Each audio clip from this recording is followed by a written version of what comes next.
আমি আপনাদের কাছে দুঃখিত যে আমি ভাইয়ের আসনটা আপনাদের কাছে সিকিউর করে দিতে পারি নাই, কারণ আমার একটা অপরাধ যে আমি অন্যায়ের সাথে আপোষ করতে পারি নাই।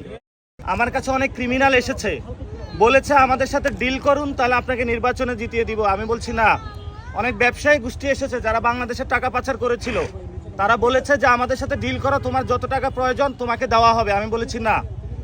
অনেক প্রশাসনের লোকজন এসেছিল যে তুমি মুখ বন্ধ করবা, তাহলে তোমাকে জিতিয়ে দেওয়া হবে। আমি বলছি না।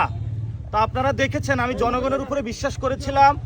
জনগণ ঢাকা 8-এ আমাকে ভোট দিয়ে সর্বোচ্চ জায়গা নিয়ে গিয়েছিল, এবং আমি বলেছিলাম এই ভোটগুলো আমার না, এগুলো উসমান হাদি ভাইয়ের ভোট।